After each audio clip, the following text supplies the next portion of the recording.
Primeramente empezaremos con las recomendaciones dietéticas en pacientes con enfermedad renal crónica, pero que no estén dializados. Siguiente, por favor. A un modo de repaso, primeramente hablaremos de la enfermedad renal crónica. Vamos a ver que esta va a ser la disminución de la función renal, principalmente por la disminución de la tasa del filtrado glomerular, el cual se va a presentar o va a ser menos de 60 mililitros por minuto en una talla de 1,73 metros cuadrados. Vamos a ver que esta también se puede presentar ya sea por evidencias de daño renal, tanto estructural, o de daño funcional, ya sea la presencia de proteinuria. Todo esto en una duración de ya sea mayor de 3 meses. Ahora, en cuanto a su etiología, vamos a ver que la enfermedad renal crónica va a tener varias causas.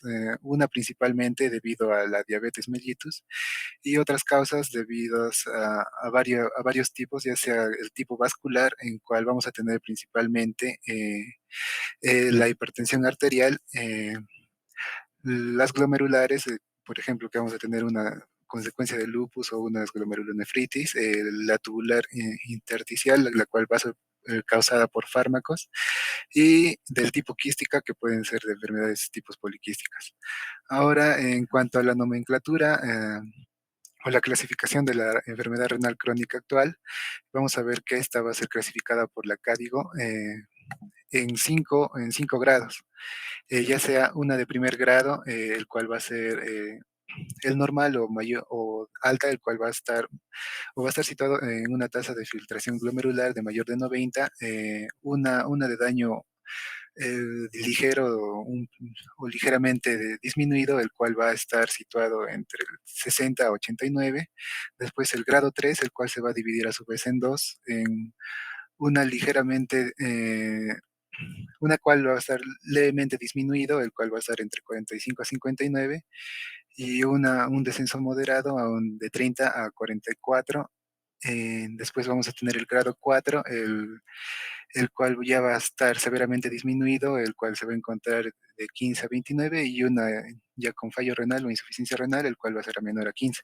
También vamos a tener un tipo de categorización de acuerdo a la albúmina que vamos a poder encontrar. Esta vamos a tener que los valores normales se van a encontrar en un rango menor de 30 miligramos.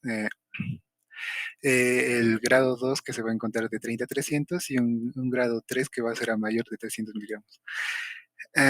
Ahora, en cuanto a la clínica de la enfermedad renal crónica, vamos a tener varias manifestaciones, ya sea cutáneas, cardiovasculares, pulmonares o neurológicas. En cuanto a las cutáneas, vamos a ver que en cuanto a la enfermedad renal crónica ya sea avanzada, vamos a ver que estas van a tener la presencia de piel de un tipo pálido terroso que va a ser característico. Esta va a estar relacionada principalmente a la anemia y secundariamente a niveles elevados de la hormona secretora de melatonina. En cuanto a las manifestaciones cardiovasculares, vamos a tener principalmente, como ya lo mencioné, uno de los principales factores va a ser la hipertensión arterial. Entre otros casos vamos a tener insuficiencias cardíacas o arteriosclerosis. En cuanto a las manifestaciones pulmonares, vamos a ver que también vamos a tener la presencia de edemas pulmonares, ya sea de tanto de origen cardiogénico o de no cardiogénicas. Y también vamos a tener manifestaciones neurológicas en las cuales vamos a tener la encefalopatía urémica. Ya hablado de esto, pasaremos ahora a hablar de la dieta en la enfermedad renal crónica en pacientes no dializados. Ahora, principalmente, para comenzar, vamos a tener una descripción general.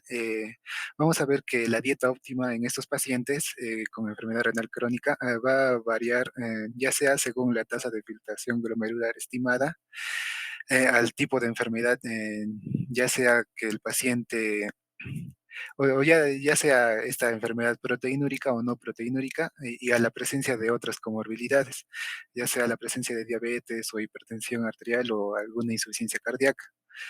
Ya.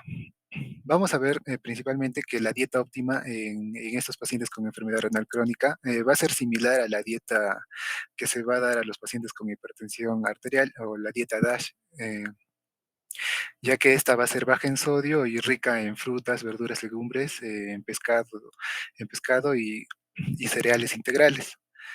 Ahora, pero vamos a ver que esta dieta, sin embargo, la vamos a tener que modificar aún más, ya sea según los valores eh, del laboratorio, ya sea del potasio sérico o el fósforo sérico. Y también vamos a ver que esta va a ser también a su vez modificada de acuerdo a la tasa de filtración glomerular. Principalmente vamos a tener en cuenta que en los pacientes con una tasa de filtración glomerular mayor de 60, vamos a ver que estos pacientes deben seguir las mismas recomendaciones dietéticas que la población en general, ya sea la dieta saludable en adultos. En cambio, en pacientes con una tasa de filtración glomerular menor de 60 y que no estén en diálisis, vamos a tener varias características. Primeramente, que estas tienen que recibir un aporte proteico diario de 0,8 gramos por kilogramo. No está recomendado una ingesta menor que esta, ya que podría causar una desnutrición en proteínas. Una dieta rica en verduras. La ingesta del sodio también va a variar según las características de cada paciente. Vamos a ver que eh, entre los pacientes que tengan hipertensión arterial o una sobrecarga de volumen, se va a sugerir una dieta de sal de 5 gramos. En cuanto a la ingesta de potasio, esta se debe guiar de acuerdo a los niveles séricos de potasio. Si los niveles de potasio son normales, no se restringe el potasio en la dieta. En cuanto si el potasio es alto, ahí sí se debe restringir. En cuanto a la dieta o a la ingesta total de calcio, vamos a ver que algunos médicos apuntan que la dieta normal sería de 1,5 gramos por día. La dieta máxima de fósforo, esta va a ser de 0,8 a 1 gramo por día, incluso si la concentración sérica de fósforo es normal, vamos a ver que igual va a ser la ingesta máxima de 0,8 a 1 gramo por día. En cuanto al aporte calórico, vamos a ver que esta va a ser de 25 a 35 kilocalorías kilogramo por día en su valor máximo. Y en cuanto a las grasas, vamos a ver que esta tiene que ser de menos del 30% de la ingesta energética diaria. Y en cuanto a la ingesta diaria de fibra dietética, esta tiene que ser de 25 a 34 gramos por día. Ahora, em, de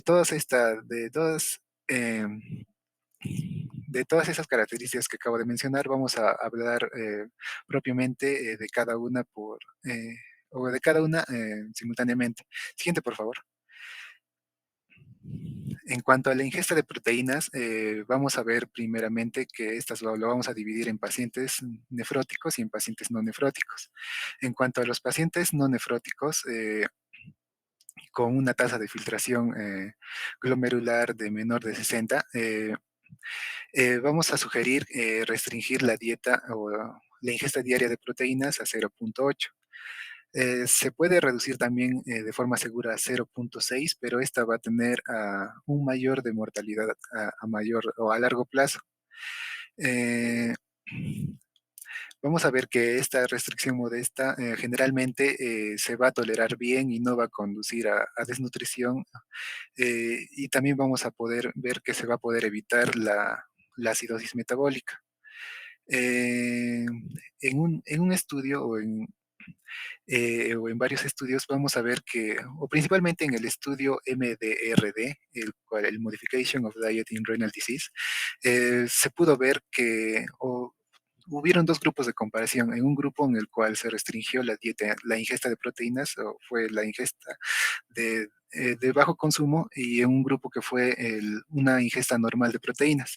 Como vemos en el gráfico, se pudo ver que el grupo que consumió proteínas en baja cantidad tuvo una caída de la tasa de filtración glomerular al inicio en los primeros 4 meses, pero como vemos en el gráfico, a largo plazo fue igual que el grupo que tuvo una dieta normal. Eh, entonces, ¿qué podemos decir de esta? Que la ingesta de proteínas, esta va a tener o, o va a estar principalmente, o esta no va a tener un alto impacto a largo plazo, pero sí va a poder ver un impacto al inicio del consumo o al inicio de la baja de la dieta. Ahora, también tenemos que ver que se deben cumplir tres condiciones para evitar la desnutrición o en estos pacientes que tengan una baja ingesta de proteínas. Primeramente, tenemos que mantener una ingesta calórica adecuada. Ahora, ¿cómo hacemos esto? Primeramente tenemos que aumentar las grasas, ya sea las poliinsaturadas, y también evitar el consumo de carbohidratos procesados. Ahora, también tenemos que ver que al menos el 60% de la proteína ingerida debe tener un alto valor biológico y contener un alto porcentaje de aminoácidos esenciales. Y por último, la última condición sería que debemos evitar la estimulación de la descomposición de las proteínas del músculo esquelético para limitar la pérdida del nitrógeno, y también a su vez tenemos que tratar la acidosis metabólica, ya que esta va a estimular la descomposición de proteínas del músculo esquelético. Siguiente, por favor. Ahora, en cuanto a los pacientes con síndrome nefrótico, vamos a ver que en estos pacientes no se va a restringir la ingesta de proteínas en estos pacientes. Vamos a ver que en algunos modelos experimentales con pacientes con síndrome nefrótico, eh, en los cuales se instituyó una dieta baja en proteínas, se disminuyó la síntesis de albúmina hepática. Sin embargo, también en ese mismo estudio, una dieta baja en proteínas también disminuyó la excreción de proteínas, presumiblemente debido a una caída en la presión intraglomerular. Eh, ya. Por lo tanto, vamos a ver que en general los estudios no han demostrado una evidencia concluente o un- una evidencia concluyente que se pueda producir una desnutrición con restricción de proteínas en estos pacientes que tengan un síndrome de nefrótico. Además, vamos a ver que la restricción de proteínas se puede implementar de manera segura en pacientes con proteinuria moderada siempre que se mantenga una ingesta calórica adecuada. Sin embargo, vamos a ver que estos datos no definen la ingesta proteica mínima segura. Siguiente, por favor. Ahora, en cuanto a la fuente de ingesta de proteínas, vamos a ver que una dieta rica en proteínas de origen vegetal puede ser beneficiosa en estos pacientes. Vamos a ver que en estos pacientes dicha dieta puede reducir tanto con la proteinuria, la incidencia y retrasar la progresión de la enfermedad renal crónica, disminuir la producción de toxinas urémicas, disminuir la ingesta de fósforo, disminuir la endógena producción de ácido y disminuir el riesgo de mortalidad. Siguiente, por favor. Ahora, en cuanto a la ingesta de sal, vamos a ver que primeramente que la sal nutricionalmente, vamos a ver que un gramo de sal va a equivaler a 0,4 gramos o 17 mil equivalentes del ion de sodio. Vamos a tener que comprender estas unidades para poder recomendar dietéticamente a los pacientes. Ahora, vamos a ver que en estos pacientes con tasa de filtración glomerular estimada de menor de 60, que sean hipertensos, vamos a ver, o que tengan sobrecarga de volumen, sugerimos una ingesta de sodio que sea menor de 2 gramos por día o 5 gramos por día de ingesta de sal. Eh, Vamos a ver también que el enfoque para pacientes con la tasa de filtración glomerular reducido, que no tengan hipertensión o sobrecarga de volumen o aumento de la excreción de proteínas, no va a estar bien claro, ya que para la mayoría de pacientes generalmente se va a reducir o se va a recomendar una restricción leve de sodio de 2,3 gramos por día, o lo que sería equivalente a 5,75 gramos por día de sal. Eh, una excepción sería los pacientes con enfermedad renal crónica que ocasionalmente puedan perder sodio. Vamos a ver también que sugerimos no reducir el sodio a una ingesta menor a 1500 miligramos por día o lo mismo que sería 3 gramos por día, ya que esta restricción en grupos ya que no hay pruebas suficientes para recomendar esta restricción en grupos de alto riesgo. Además de que esta ingesta baja se ha visto o se ha asociado a una mayor mortalidad en estos pacientes con enfermedad renal crónica. Eh, También vamos a ver que consumos o ingestas mayores de sodio por encima de los 6 gramos se asoció también a un mayor riesgo de muerte o de un evento cardiovascular. Ahora, entre los pacientes con enfermedad renal crónica, vamos a ver que vamos a tener principalmente los beneficios que podemos tener ya sea gracias a la restricción de sal. Primeramente, vamos a tener que vamos a bajar la presión arterial, una progresión más lenta de la enfermedad renal en etapa terminal y mejores resultados cardiovasculares.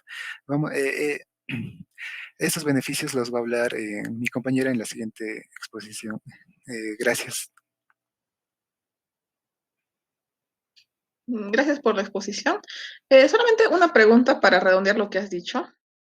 Entonces, en los pacientes renales con síndrome nefrótico, ¿les restringimos o no les restringimos las proteínas?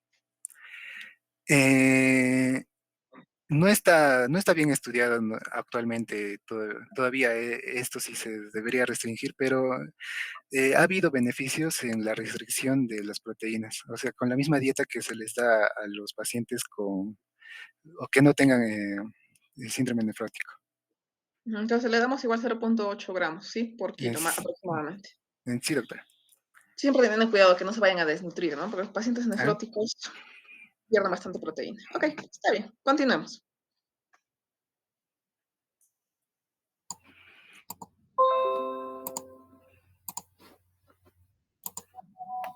Mm, Doctora, buenas noches, ¿puede verme?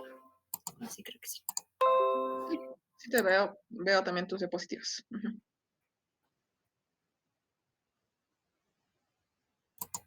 Bien.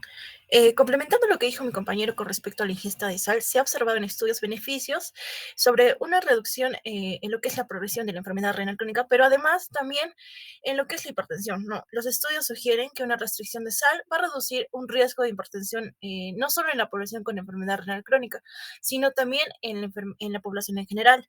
Además, una restricción moderada de sal también va a reducir el riesgo de los pacientes, ¿no? A poder tener otro tipo de enfermedades como la enfermedad cardiovascular. Y nos dice que una ingesta de sal de 5 gramos por día mayor se asocia con un incremento del 23% en el riesgo de accidente cerebrovascular y un aumento del 17% en la enfermedad cardiovascular, lo que nos quiere decir que si se restringe lo que es la ingesta de sal en los pacientes, pues se va a tener un mayor beneficio y una menor complicación a lo que es a nivel cardiovascular. Eh, Aparte de ello, también estudios nos dicen que esta disminución de la ingesta puede reducir hasta en un 30% lo que son ¿no? la presencia de estos eventos cardiovasculares. A continuación, voy a hablar sobre la ingesta de potasio. Nos recomienda que la ingesta dietética de potasio debe ser individual ¿no? en la función de cada paciente, viendo el potasio sérico que esté presente. Y nos dice que no se recomienda restricción de potasio, a no ser que el paciente presente una tasa de filtración glomerular estimada de menor a 30 ml por minuto por superficie corporal. Y en sí, los que van a requerir una restricción de potasio para mantener un potasio sérico normal, vamos a ver que estos pacientes, sobre todo, van a ser aquellos que tengan, ¿no? Que consuman lo que son los IECAS, o también los bloqueadores, ¿no? Los beta bloqueadores. La guía, la guía Kadoki nos dice que en pacientes en estadio 1 y 2 no se recomienda ninguna restricción, ¿no? Para pacientes en esta etapa. Sin embargo, cuando ya se presenta un estadio 3 y 4, donde la tasa de filtración glomerular ya es más baja, nos dice que se recomienda una ingesta de potasio de 2 a 4 gramos por día, es decir, 50 a 102 miliequivalentes por día. Luego, algunos estudios informan que la ingesta de potasio, incluso en altas cantidades, ¿no? Puede tener, ¿no? un beneficio potencial sobre la salud de estos pacientes. Hay algunos artículos que mencionan que una dieta rica en potasio se va a asociar con un menor riesgo de enfermedad renal crónica. Y aparte nos dice que va a haber una menor incidencia en los pacientes con una función renal normal y una disminución más lenta de lo que es la tasa de filtración glomerular en los pacientes con enfermedad renal crónica. Pero aparte podría estar relacionada también con una reducción de la presión arterial sistólica, un menor riesgo de accidente cerebrovascular y una mayor densidad mineral ósea. Hay otro estudio que es el estudio CRIC, que es un informe, ¿no? De la enfermedad renal crónica, nos menciona que inclusive, no, por el contrario, nos dice que una ingesta de potasio, ¿no? Con la progresión de la enfermedad y la mortalidad de esta misma pueden ser controvertidas, ya que menciona que puede existir un mayor riesgo de progresión de la enfermedad renal crónica cuando se tiene una dieta alta en potasio, pero sin embargo no estaría relacionada con la mortalidad, ¿no? Y también nos menciona otro estudio, un análisis corte, nos dice que va a haber si hay un mayor consumo de potasio, se puede asociar, ¿no? con un menor riesgo de mortalidad por todas las otras causas de la enfermedad misma, pero no con insuficiencia renal. ¿Esto qué nos quiere decir? Concluyendo de la ingesta de potasio, pues habría que, como dice la primera parte, esta va a ser individualizada en la función del potasio sérico que va a tener cada paciente, pero hay que prestarle mayor atención a aquellos pacientes que se encuentren en un estadio 3 y 4. Como lo mencioné, cuando hay una tasa de filtración glomerular menor a 30 ml por minuto por superficie corporal. La ingesta de calcio, ¿no? En algunos médicos apuntan que una ingesta total de calcio, ¿no? Considerada tanto en la dieta como en la medicación, debe ser menor o igual a 1500 miligramos por día. Mientras que otros estudios nos dicen que debería ser más estricto con este consumo y esta debería ser menor o igual a 1000 miligramos por día. Igualmente, la guía Kadoki nos dice tres importantes puntos. El primero es que si se tiene a un paciente en enfermedad renal crónica en etapa 3 y 4 y que no estén tomando análogos activos de la vitamina D, ¿no? Deberían de tener un consumo de calcio de 800 a 1000 miligramos por día. Por otro lado, la suplementación con calcio debería de ser de 2 a 4 gramos por día y esta ¿no? daría también de igual manera una alteración a lo que es los niveles de la hormona, de la paratormona, en lo que es una enfermedad renal crónica avanzada. Mientras que la administración de quelantes de fósforo que contienen calcio en pacientes en hemodiálisis da como resultado un aumento en la calcificación vascular. Es por ello que nos dice que debemos de tener también atención a estos pacientes. Por otro lado, la ingesta de fósforo nos dice que restringimos la ingesta de fósforo en la dieta a un máximo de 0.8 a 1 gramo por día. O en todo caso, se modifica lo que es la ingesta de fósforo para normalizar el nivel sérico en pacientes que tengan igualmente una tasa de filtración glomerular estimada menor de 60 ml por minuto por superficie corporal.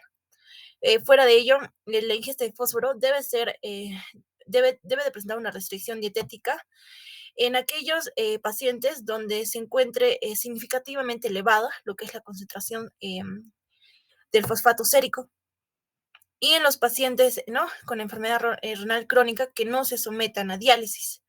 Fuera de ello, también dice que no restringimos la ingesta de fósforo en la dieta en pacientes con enfermedad crónica que presenten niveles normales de fosfato sérico y paratormona. ¿Por qué? Porque si se eleva el fósforo, también se va a elevar lo que es la paratormona. Entonces, las concentraciones más altas de fósforo sérico se asocian con un mayor riesgo cardiovascular. Pero no solo en los pacientes con enfermedad renal crónica, sino también en aquellos pacientes que no la presentan. Ahora, hay una asociación entre los niveles de fósforo sérico y el riesgo cardiovascular. Y nos dice que esta va a ser independiente, ¿no?, de la tasa de filtración glomerular e inclusive de otros factores de riesgo que pueda presentar el paciente, como la presencia de enfermedad cardiovascular, edad avanzada. Pero además, hay que tener en cuenta que en estos pacientes, incluso con concentraciones de fósforo moderadamente ¿no?, elevados, entonces, al igual que el potasio, se debe de tener en consideración los niveles a nivel sérico. Por otro lado, lo que es la ingesta de carbohidratos y grasas, nos dice que en pacientes con una tasa de filtración glomerular estimada de menos de 60 ml por minuto, que no se someten a diálisis de mantenimiento, deben de consumir alrededor de 25 a 30 kilocalorías por kilo por día. Ahora, en los pacientes que tengan enfermedad renal crónica, la obesidad se va a asociar con el desarrollo y la progresión de eventos cardiovasculares, como por ejemplo la arteriosclerosis. Estudios muestran que un IMC alto junto a una adiposidad central, estas van a ser factores de riesgo independientes para una progresión de la enfermedad renal crónica y una incidencia de enfermedad renal en etapa terminal. Fuera de ello, también nos menciona que van a presentarse, aparte de cambios, ya sabemos que en un paciente obeso van a haber lo que son alteraciones micro y macrovasculares, pero también nos dice que en estos pacientes obesos van a presentar a nivel renal lo que es una hiperfiltración glomerular, un aumento de la presión venosa renal y una hipertrofia glomerular. Y de esta manera va a haber todo un conjunto de alteración junto a estos tipos de pacientes que van a presentar, además de la enfermedad obesidad. Estudios también han demostrado que una pérdida o disminución de peso nos van a ayudar para un mejor control de la presión arterial. Esta va a reducir lo que es la hiperfiltración y va a reducir la proteinuria, justamente que son las anomalías hemodinámicas que se van a observar, ¿no?, en los individuos obesos. Como lo mencioné, todos estos van a ser factores de riesgo, ¿no?, para la progresión de la enfermedad renal crónica.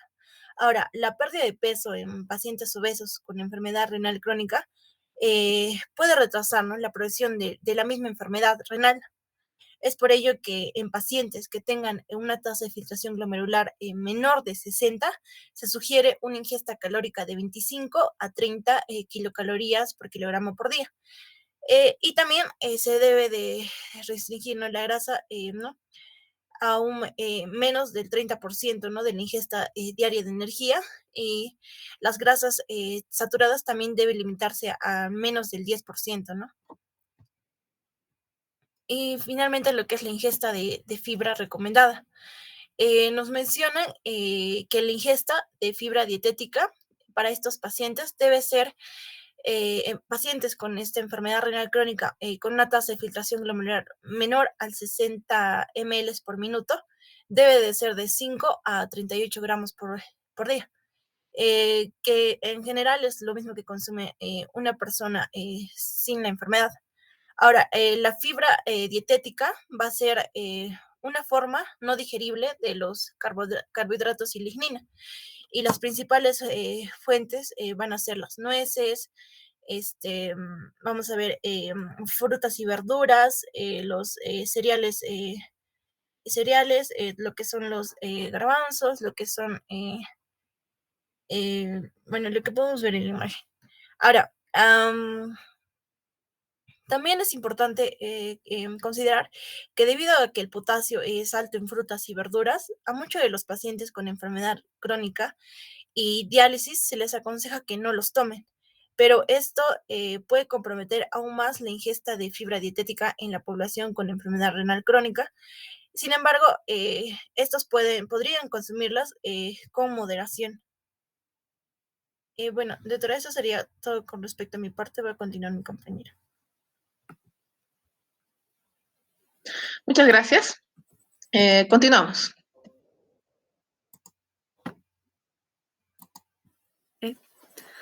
Doctora y compañeros, buenas noches. Prosiguiendo con la exposición, pasaré a explicarles sobre la patogenia y tratamiento de la desnutrición en pacientes en hemodiálisis de mantenimiento. Si bien se sabe, los pacientes en diálisis generalmente van a agotar sus reservas tanto de proteínas y de energía, ¿ya? Y esto se debe a diferentes factores que lo voy a explicar más adelante. Siguiente, por favor. Por ejemplo, la patogenia del síndrome de la pérdida de energía y proteínas se va a relacionar principalmente con dos factores o dos componentes. En primera instancia, la pérdida de proteínas, que aquí va a incluir tanto la pérdida somática, la pérdida visceral y la pérdida sérica. Y tenemos también la pérdida de energía, que se refiere principalmente a la disminución de las reservas de grasa. Ahora, estos dos, los dos puntos, ¿no? El 1 y el 2, se van a relacionar principalmente con la inflamación, con la resistencia a la insulina, también con la acidosis y con el metabolismo de las proteínas, ¿no? Con el desgaste de proteínas.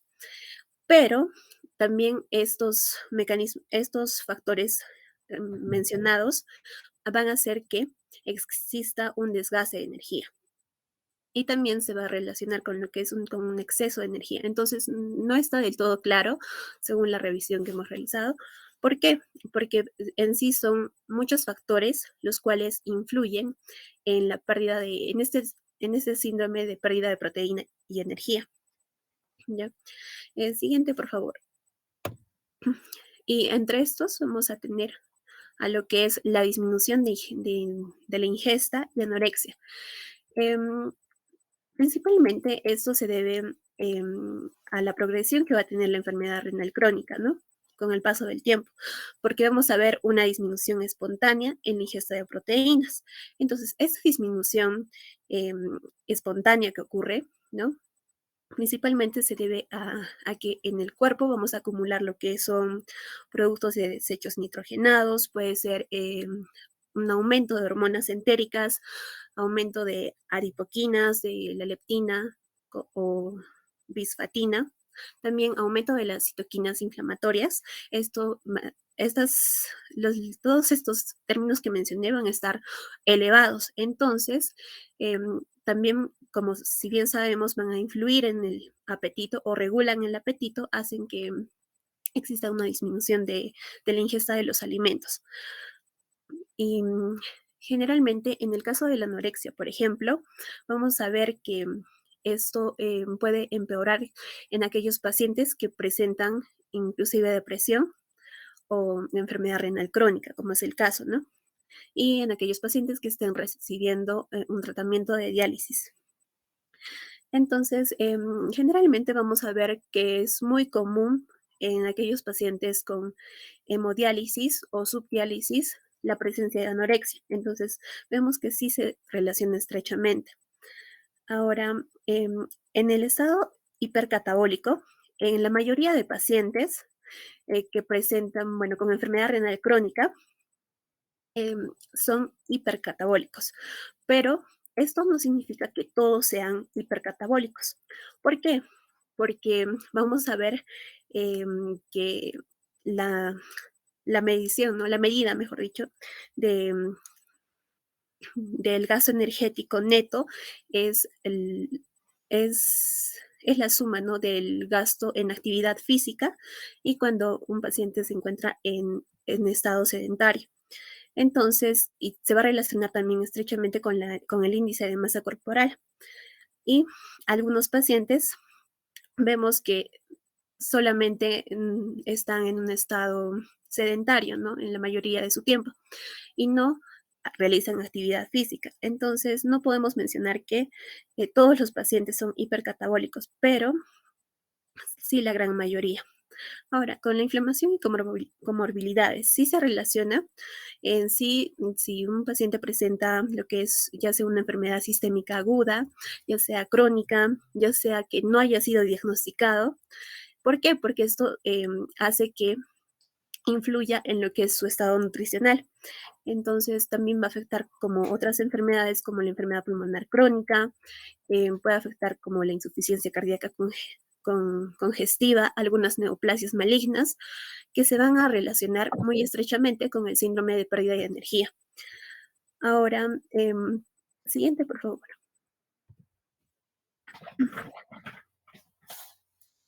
Ahora vamos a tener la resistencia a la insulina.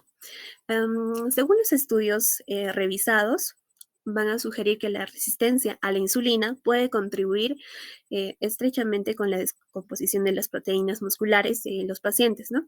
Que presentan diabetes tipo 2 y que estén en hemodiálisis, aunque esto no está demostrado de manera concluyente, pero algunos estudios sí lo evidenciaron. Luego tenemos la acidosis metabólica. Esto se realizó en estudios en animales y también se realizó estudios en humanos, estudios clínicos en aquellos pacientes con enfermedad renal crónica y que recibían diálisis. Entonces, aquí se veía que la acidosis metabólica, ¿no?, que presentaba, podía contribuir a la proteólisis. Entonces, de esta manera, hacía que exista una corrección que puede generar beneficios, ¿no?, en el paciente. Luego tenemos a lo que es el procedimiento de la diálisis en sí misma, ¿no? En este caso, cuando un paciente está en un proceso de diálisis, esto es en sí catabólico, ¿ya? Debido a que va a existir una reducción, una disminución de la síntesis de proteínas y por lo tanto va a existir una pérdida de aminoácidos, ¿no?, en el paciente dializado. Entonces, esas pérdidas de los aminoácidos en el dializado puede promediar de 4 a 8 gramos por día con diálisis peritoneal o también en hemodiálisis. Entre aquellos pacientes en hemodiálisis, las pérdidas de aminoácidos que vamos a ver van a ser mucho más importantes o mucho más para poder considerarlos cuando se utiliza una membrana bioincompatible, ¿no? Siguiente, por favor. Ahora, también se ha visto que se relaciona estrechamente con las restricciones dietéticas, ¿no? Para restringir, ¿no?, a estos pacientes con enfermedad renal crónica. Y también con la restricción de líquidos. ¿Por qué? Para que no exista un aumento de peso en cada diálisis, ¿no?, interdiálisis. Y de esta manera pueda conducir a una disminución de la ingesta calórica. Entonces, aquí también vamos a tener en cuenta los alimentos sólidos y los líquidos, ¿no? Muchos alimentos sólidos van a contener gran cantidad de agua, entonces por eso es que se limita también. Y también van a contener muchas calorías que el paciente con enfermedad renal crónica no puede consumir.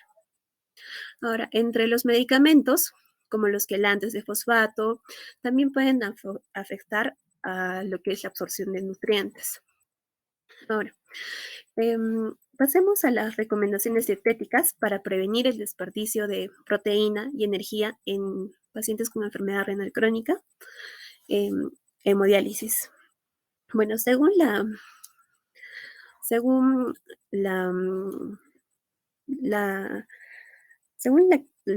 de acuerdo, ¿no?, a lo que es la iniciativa para la calidad de los resultados de enfermedades renales de la Fundación Nacional del Riñón, CADOQUI, y las pautas de mejores prácticas europeas, nos recomiendan las dos siguientes dietas. 1,2 gramos por kilogramo de proteínas al día, al menos el 50% debe ser de alto valor biológico. Luego tenemos de 30 a 35 kilocalorías por kilogramo de calorías por día. Ahora, esta cantidad recomendada de proteínas es más elevada a la cantidad diaria recomendada para adultos sanos, ¿no? Como se pueden dar cuenta de que es de 0,8, vemos que ha aumentado a 1,2 por kilogramo por día, ¿no? Y esta recomendación se basa en gran medida en datos de observación que sugieren que la baja ingesta de proteínas se asocia con una mayor tasa de mortalidad entre los pacientes en hemodiálisis. Es por eso que se les recomienda una ingesta de un poco más de kilocalorías. Pero, siguiente, por favor.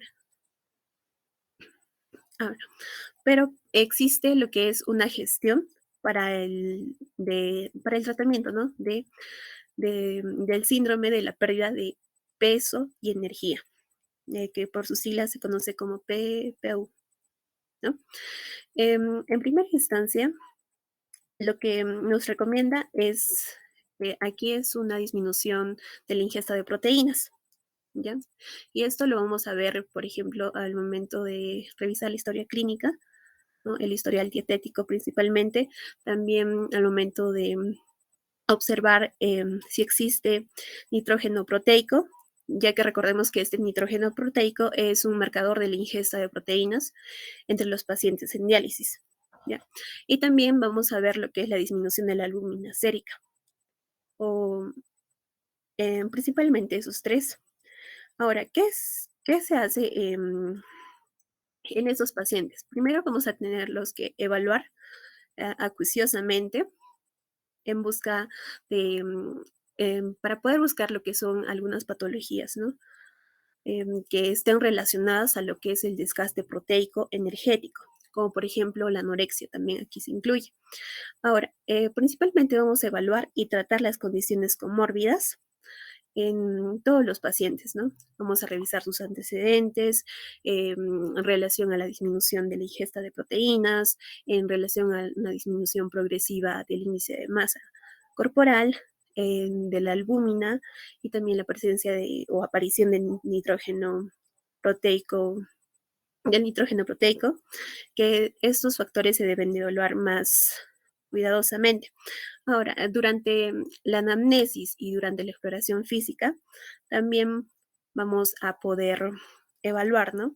Y vamos a ver signos de disminución del apetito, signos de depresión o la presencia de una infección, ¿no? Y también de esa manera nos ayuda a evaluar, como dice, y tratar las condiciones comórbidas de los pacientes con enfermedad renal crónica. Ahora, vemos el siguiente punto, que es revisar y optimizar la prescripción de diálisis. Principalmente vamos a revisar esta prescripción, ¿no? En aquellos pacientes, principalmente porque para poder modificar para poder modificar algunas variaciones que se encuentren, ¿no? En relación a la uremia de un paciente insuficiente que puede presentar, que no puede tener apetito, ¿no? Por ejemplo. Ahora, en relación a suplementos nutricionales, vamos a tener varias indicaciones, ¿no? Por ejemplo, en aquellos pacientes que presentan una pérdida de peso no intencional del 5%, que no se encuentren edematosos, que durante los 3 meses o una pérdida no intencional del 10% del peso, no edematosos en 6 meses. Y también aquí vamos a ver que la albúmina se encuentre en un valor de menor de 3,8 gramos por decilitro. Ahora, estos son muy importantes para el tratamiento con suplementos. ¿Por qué? Porque permiten al paciente mejorar, ¿no?, su estado nutricional. Y eso se ha demostrado en varios estudios, inclusive observacionales, en donde se les administraba suplementos nutricionales orales. Y esos estudios sugirieron o demostraron que existía una mejor supervivencia asociada con suplementos nutricionales, ¿no?, con la implementación de estos. Ahora, también nos recomiendan lo que es un enfoque a los pacientes que que están recibiendo un tratamiento con suplementos dietéticos. ¿Ya? Estos principalmente refieren que es mejor dar suplementos orales en lugar de suplementos intravenosos, sobre todo en aquellos pacientes con hemodiálisis, ¿no? Eso, y ahora, siguiente, por favor. Ahora, también se ha realizado, según la búsqueda bibliográfica, algunos métodos experimentales que aún no están del todo estudiados, ¿no? Como es el caso de la hormona de crecimiento humano, que dicen, bueno, mencionan, ¿no? Según el artículo revisado, que la hormona de crecimiento humano recombinante puede reducir el incremento, ¿no? El catabolismo, y mejorar de esta manera el estado nutricional y reducir el nitrógeno ureico en sangre en pacientes en hemodiálisis. Entonces, este beneficio que va a tener esta hormona del crecimiento recombinante puede estar medido o mediado por un aumento en los niveles de los factores de crecimiento, que son similares a los factores de la insulina 1, ¿no? Entonces, ahí vemos un estudio que nos muestra una alternativa, ¿no? Bueno, en el siguiente caso, que es esteroides anabólicos androgénicos, en este caso existen datos más limitados disponibles sobre los efectos de los esteroides anabólicos androgénicos entre los pacientes en diálisis. Aunque se ha demostrado o se ha visto, ¿no? Que sí favorecen el aumento de peso corporal, el aumento de la masa muscular y la albúmina sérica, pero la eficacia es a largo plazo y también, si bien sabemos, va a existir unos efectos adversos en los pacientes, ¿no? Ahora también tenemos los agentes antiinflamatorios. El uso de estos agentes antiinflamatorios, bueno, se relaciona estrechamente con el estado inflamatorio, ¿no?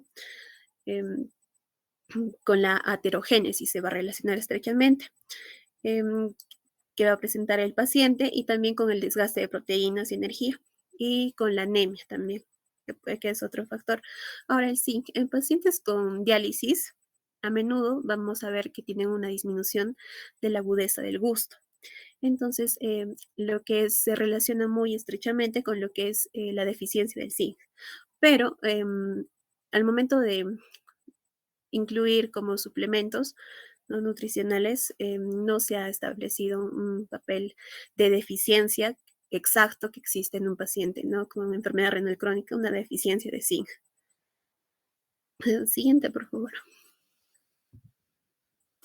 Bueno, ahí, como podemos observar, tenemos los alimentos comunes que se deben de evitar en aquellos pacientes con enfermedad renal crónica que estén recibiendo tratamiento de diálisis, ¿no?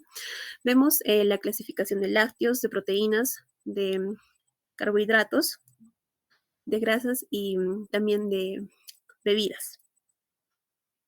Ahora, también vemos en la siguiente tabla las necesidades diarias de nutrientes en los pacientes que se someten a diálisis. Si bien sabemos, vamos a tener dos tipos, ¿no? Una que es la hemodiálisis y otra es la diálisis peritoneal.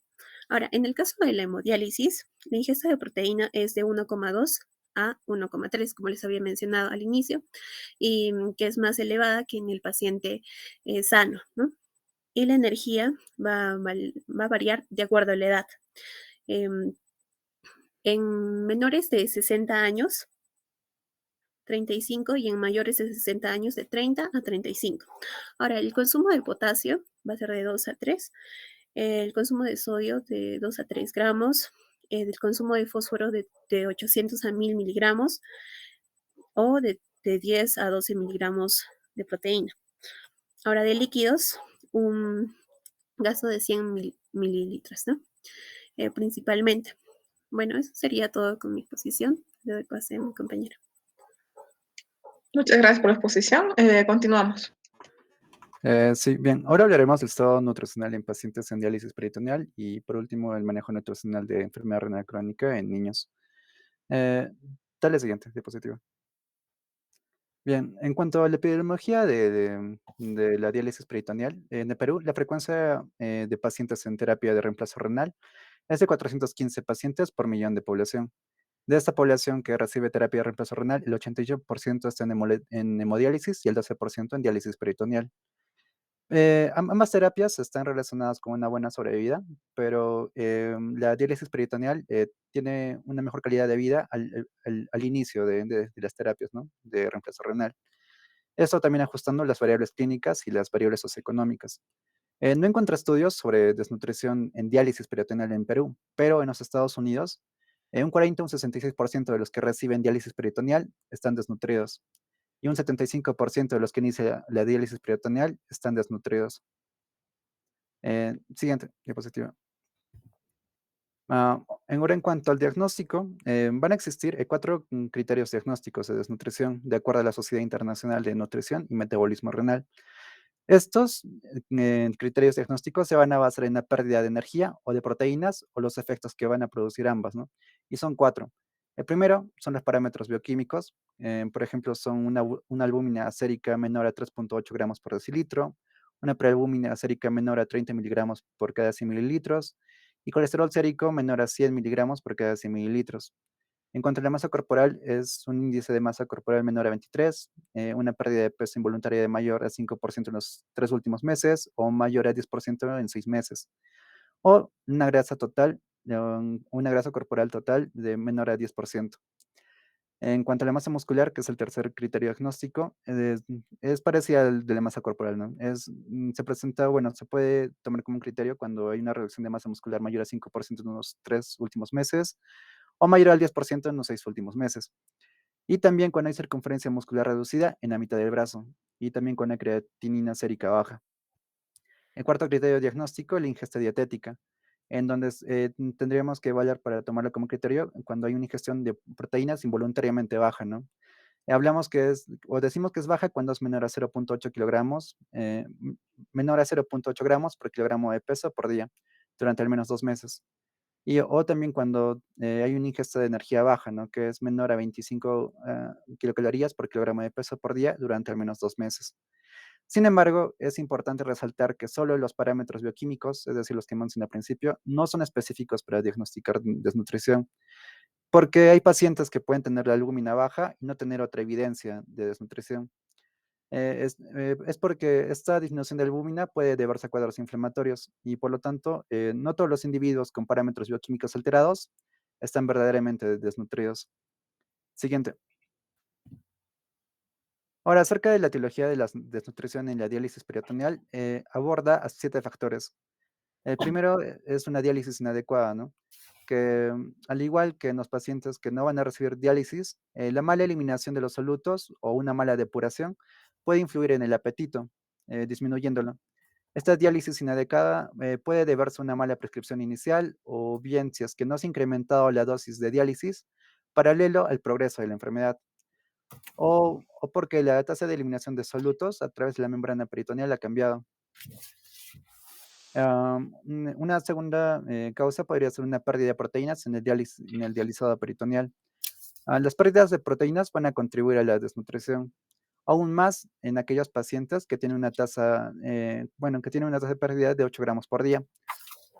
Y es importante resaltar que esta pérdida de proteínas se va a incrementar en episodios de peritonitis.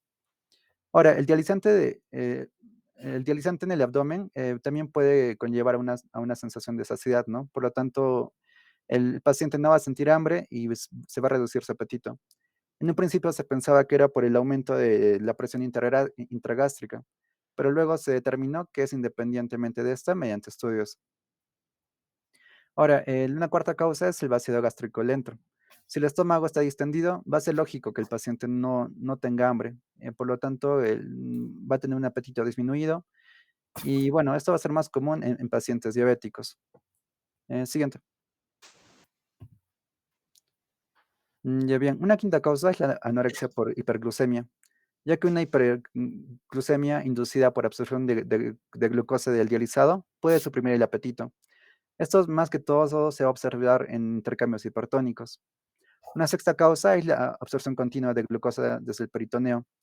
donde una absorción continua de glucosa puede suprimir el apetito, incluso si es que el paciente todavía no tiene hiperglucemia, ¿no? No es como la quinta causa. Bueno, una séptima causa, y que es la última de estas causas, es la pérdida de proteínas en la orina.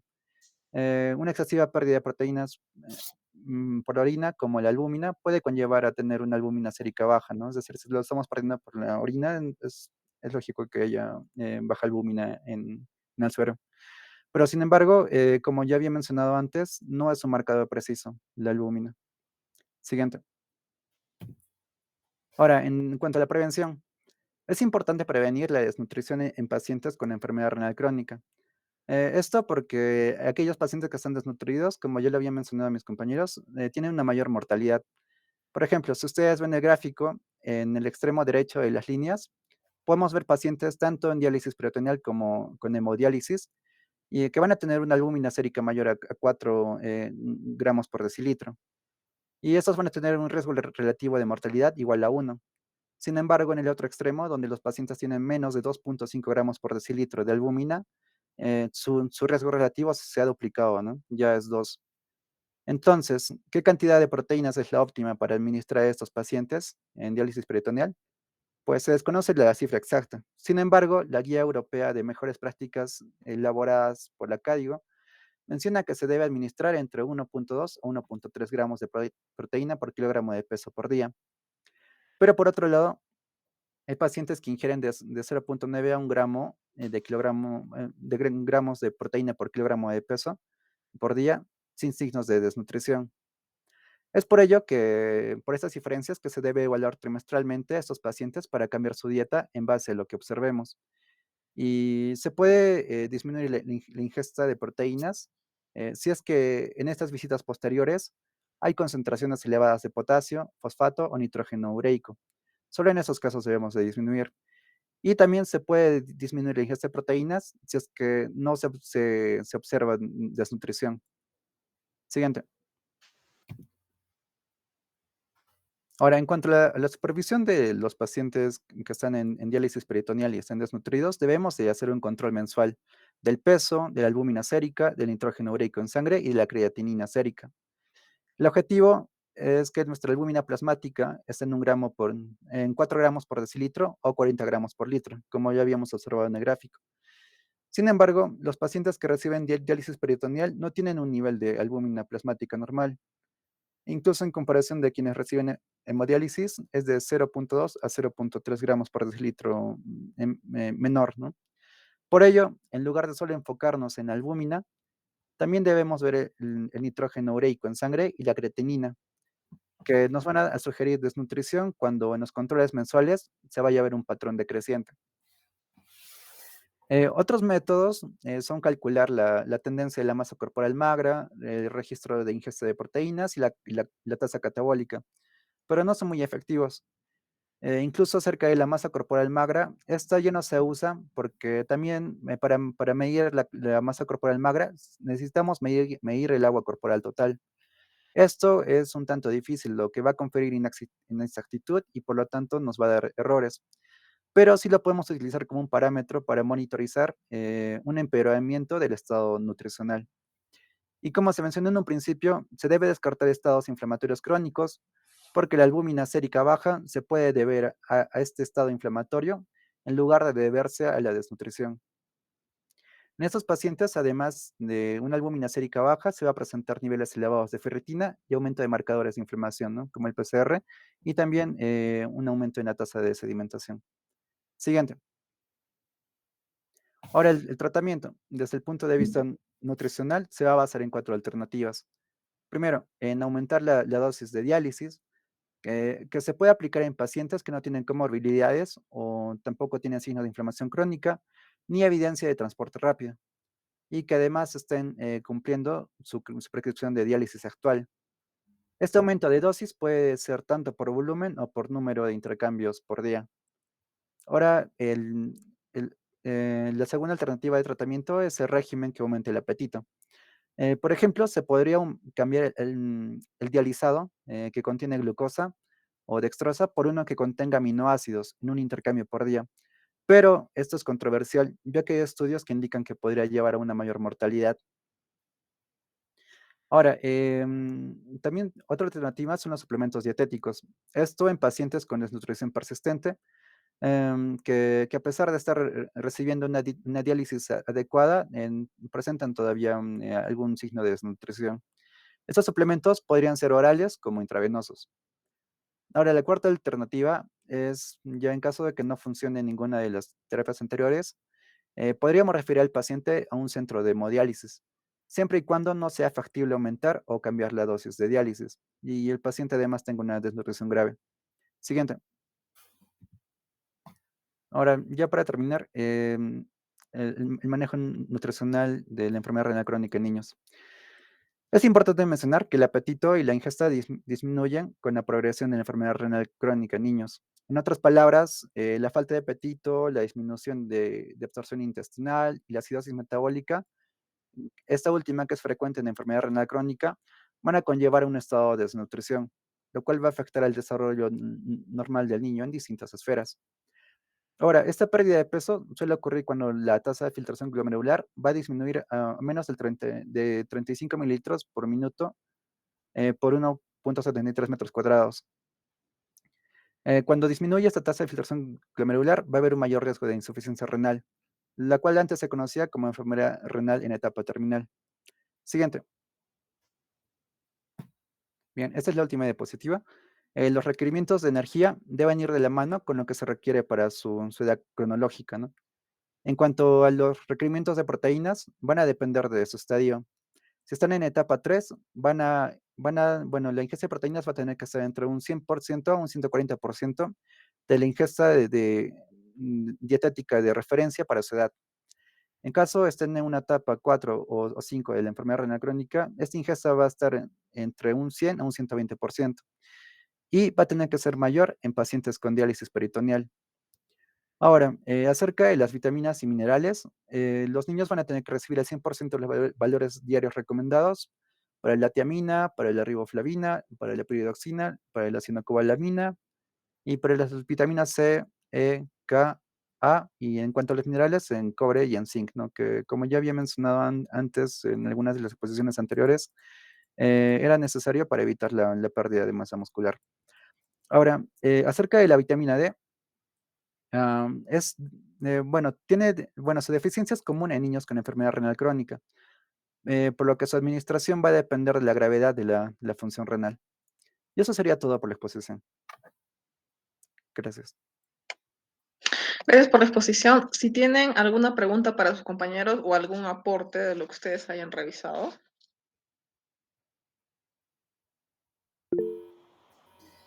Stephanie, ¿sí? Sí, doctora. Buenas noches. Una pregunta.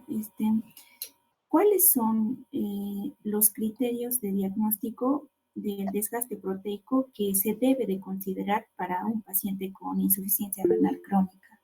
¿Cuáles serían estos criterios de diagnóstico? Sí, ¿alguien lo va a responder? Porque también ya lo había mencionado un poquito en la última exposición. A ver. Sí, doctora. Bueno, estos criterios son, por ejemplo, se pueden clasificar, ¿no? En bioquímicos. También dentro de los bioquímicos vamos a tener a la albúmina, al colesterol, a la prealbúmina. También dentro de estos criterios tenemos a la masa corporal. Aquí incluimos el IMC, la pérdida de peso y el porcentaje de grasa corporal inclusive. Tenemos la masa muscular y la ingesta dietética también. Sí, muy bien. Es todo lo que ha mencionado, ¿no? No solamente es una sola cosa, sino que hay que ver la evolución del peso, los exámenes, cómo evoluciona su porcentaje de grasa, todo ello. A ver, entonces vamos con Joaquín. Tu pregunta. Sí, buenas noches, doctora. Tenía mi pregunta, iba sobre todo a los suplementos, específicamente con los suplementos de vitamina D, doctora. ¿Se recomendaría en pacientes con enfermedad renal crónica? Ok, sí. ¿Quién va a responder?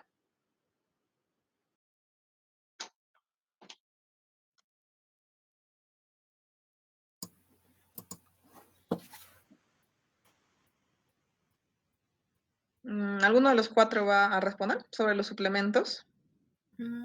Sí, doctora. Sí. Johaida, sí. Bueno, sabemos que en la enfermedad renal crónica va a existir lo que es sobre todo un daño, ¿no? Existen los daños que son micro y macrovasculares, pero dentro de esos también se va a afectar lo que es no la vitamina D, más específicamente lo que es el calcitriol, que es formativo. Y es por eso que sí se recomienda suplementos de vitamina D en estos pacientes. Hakim, ¿era tu pregunta para la vitamina D? ¿Sí? Sí, sí, análogos de vitamina D, sí, doctora. Sí. Ahora, la vitamina D es muy importante en el paciente renal, ¿no? Sabemos que hay complicaciones que se pueden dar, que ustedes también lo han mencionado, que es el hiperpatrirismo secundario, ¿no? Depende mucho de la cantidad de vitamina D que tenga el paciente, porque si no, este hiperpatrirismo secundario va a causar en el paciente a la larga problemas de osteoporosis, problemas de nefrocalcinosis, entre otros. Entonces, los suplementos de vitamina D son muy importantes, pero hay que ir de la mano del calcio, el fósforo y también del dosaje de vitamina D. Esos exámenes hay que verlos para ajustar la dosis, ¿no? Bien, hacemos otras preguntas.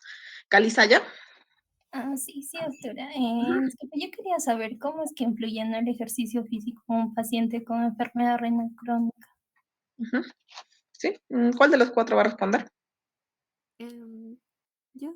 Sí, doctora. Dentro de... Sí, en la exposición también detrás se había mencionado que la obesidad estaba la obesidad, un alto IMC junto a una obesidad central estaba muy relacionado con lo que es las complicaciones e incluso la progresión de la misma enfermedad. Y es por eso que se recomienda una baja de peso. Ahora, dentro de estos factores, sí se recomienda lo que es no que realicen ejercicio físico, también de acuerdo a la condición del paciente, pero sí es recomendado. Claro, no, el ejercicio como disminuye también el riesgo cardiovascular, también nos va a ayudar a que este paciente renal disminuya su riesgo cardiovascular. Los pacientes renales tienen alto riesgo cardiovascular en general, así sea su causa que no sea diabetes o hipertensión. Por consiguiente, al mejorar la masa muscular, mejorar la reserva cardíaca, también va a mejorar a largo plazo eso, ¿no? Y por último, Rubí, tu pregunta. Buenas noches, doctora. Sí, con respecto a la distribución de los macronutrientes en una dieta para un paciente con enfermedad renal crónica, ya eso le pregunto a usted sobre las proteínas, ¿no? Bueno, antes indicaron, bueno, en la clase anterior, bueno, en la clase anterior, que la población diabética, o sea, las proteínas eran iguales que en la población en general, es decir, un 15% de las calorías totales. Pero en el paciente con enfermedad renal crónica, ¿cuánto debería de alcanzar el porcentaje con respecto a las calorías totales? O sea, ¿cuál sería la recomendación? Ya, ok, o sea, sí, hablamos del diabético sin complicaciones, que es igual de un 15%, o el equivalente que más o menos es 1 gramo por kilo por día, 1 gramo aproximadamente, o sea, de 0,8 a 1 gramo por kilo por día, ¿no? Eso es un diabético sano. Ahora, en el paciente renal, a ver, ¿cuál de los cuatro lo responde? Que también lo han mencionado. Sí, Doctora, doctora. Bueno, nos dice que en estos pacientes ¿no? hay que ver, primero en pacientes no nefróticos, mencionamos que se debe restringir lo que es ¿no? a 0,8 gramos por kilogramo, pero también algunos lo recomiendan a 0,6 gramos por kilogramo por día. Sí, ¿no? Siempre cuidando que el paciente no se vaya a desnutrir. Justo es lo que le pregunté al primer expositor, que restringimos un poquito la proteína, ¿no? Usualmente un paciente normal, sano, 1 gramo por kilo. Pacientes renales podemos restringir a 0,8, en algunos casos a 0,6, pero con mucho cuidado de que no se vaya a desnutrir. Y en cuanto al regreso de macronutrientes, no hay cambios en cuanto a la distribución, ¿no? Ok, listo. Culminamos con esta exposición, ¿ya? Se prepara el siguiente grupo, por favor, van alistando sus diapositivas y lo van compartiendo. Solamente comentarles que para el examen del día viernes tenemos dificultades porque el viernes es feriado, entonces en la universidad no tenemos las aulas disponibles para tomarse el examen, por consiguiente lo vamos a postergar para el día lunes, ¿ya? De lunes igual a las 4 a 5, de 4 a 5 de la tarde en la universidad y de delegados se van a encargar de separarlo del aula. Si desgraciadamente, pues, el fin de semana lo han declarado feriado largo para las estatales, porque nosotros en el hospital igual vamos a seguir trabajando viernes, sábado, no hay ningún problema. Entonces, bueno, aprovechen para repasar de todas maneras los temas. No es algo tan complicado, como son 20 preguntas, es de lo que hemos expuesto teóricas y de las exposiciones que también ustedes han hecho, ¿ya? No queda otra alternativa, yo no quería postergar nada, pero el lunes entonces a las 4 de la tarde es el examen, ¿ya? ¿Alguna objeción con la hora? ¿Alguien que tenga algún problema? Este es el momento de decirlo, porque después ya no hay excusas para que no vayan al examen, ¿no? ¿Todo bien? Doctora, ¿Sí? buenas tardes, doctora. Sí, sobre la hora, bueno, la consulté con mis compañeras y me Ujú. hicieron un alcance, decía lunes de 3 a 5, grupo A tiene ginecología. Entonces, ¿podría ser el examen el día a las 5, el día lunes? ¿Hay disponibilidad de aula a esa hora? Sí, sí, doctora, Ya, está todo bien. entonces a las 5, ¿sí? Ujú. Lo voy a anotar.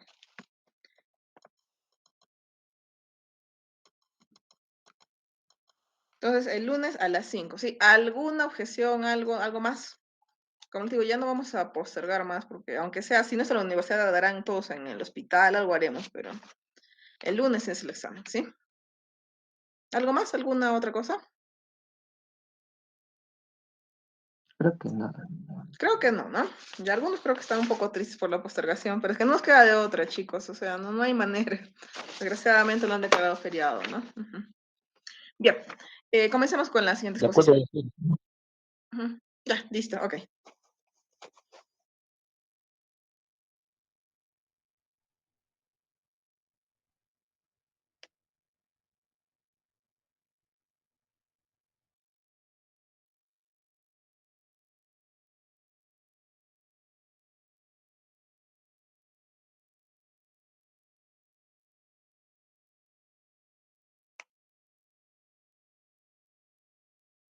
¿Quién va a compartir pantalla?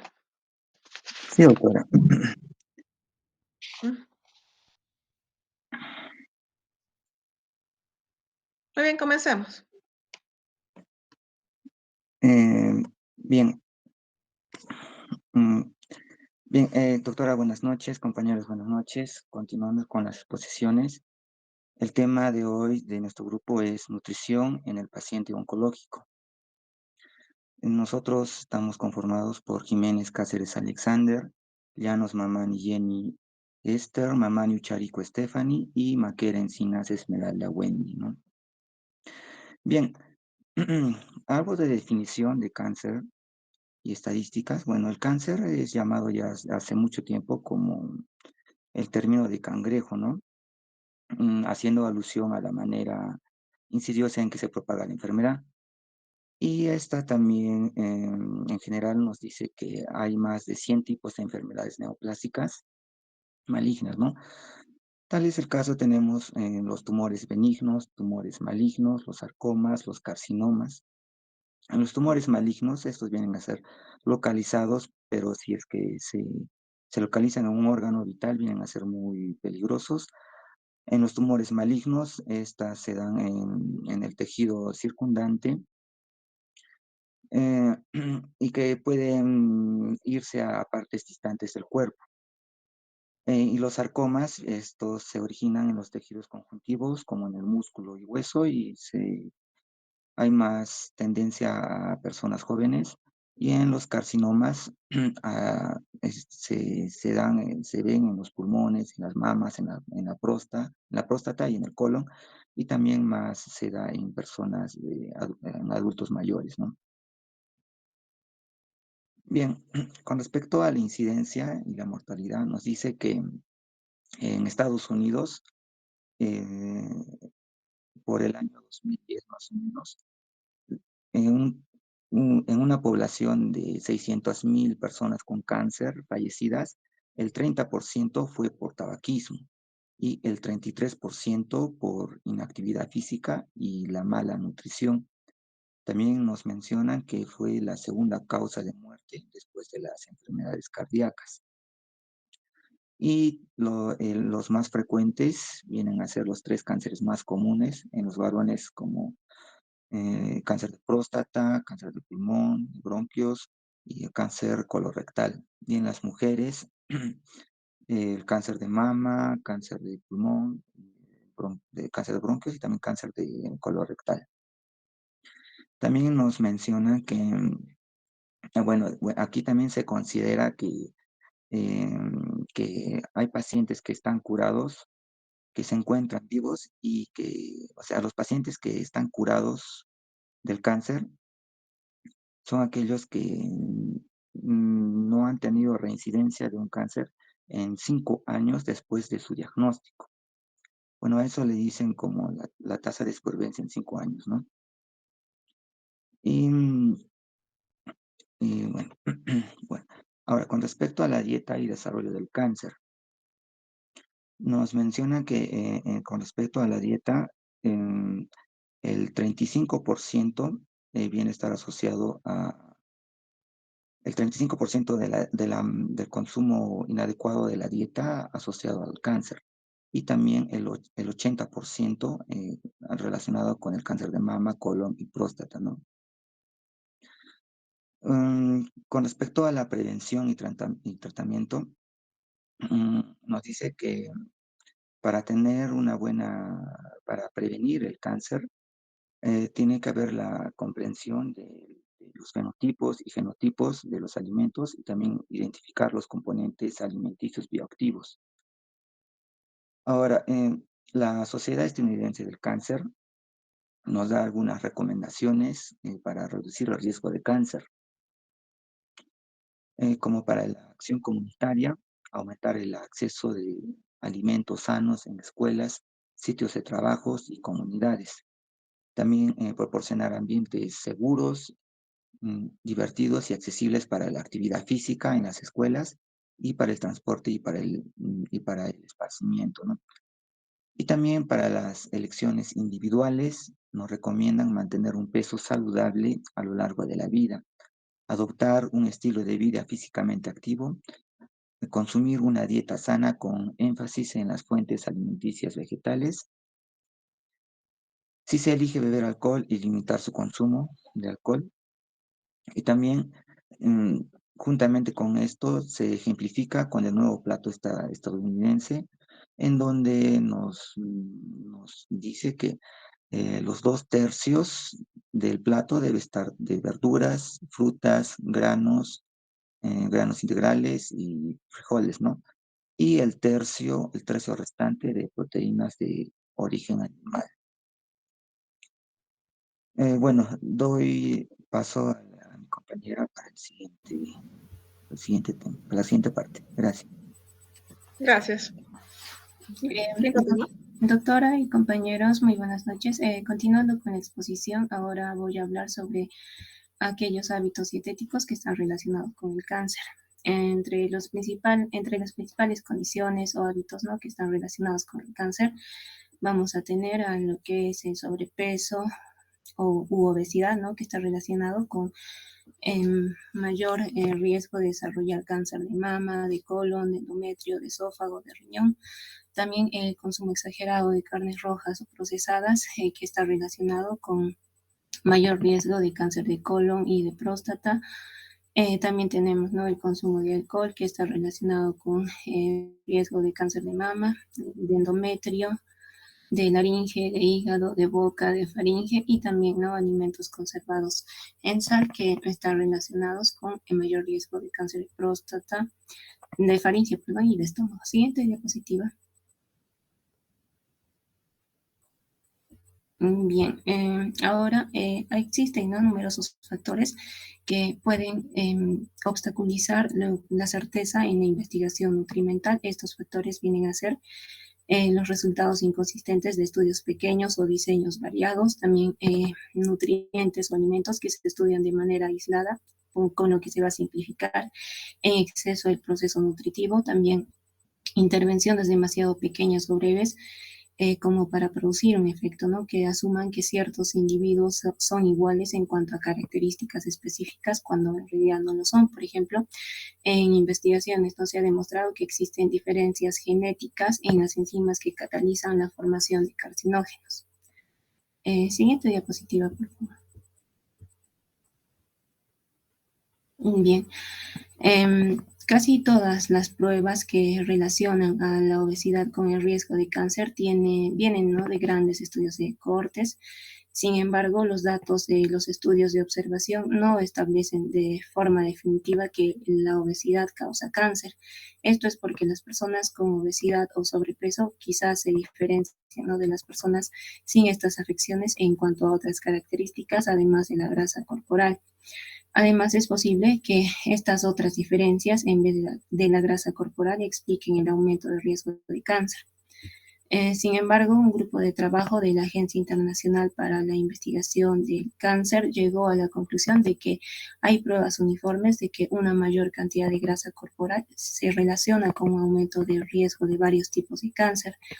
Por ejemplo, ¿no?, como vemos en la imagen de al lado, tenemos cánceres asociados con obesidad y sobrepeso, como son, ¿no?, el meningioma, el cáncer de tiroides, el adenocarcinoma de esófago, cáncer de mama, de hígado, de riñón, de vesícula biliar, de páncreas, de endometrio, de ovario también, y el cáncer colorectal.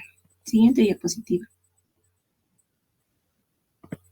Bien, entonces, ¿cómo la obesidad aumenta el riesgo de cáncer?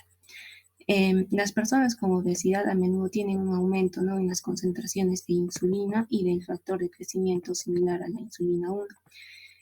Estas concentraciones altas de insulina o también, ¿no?, hiperinsulinemia se debe a la resistencia a la insulina y aparece antes de la diabetes de tipo 2.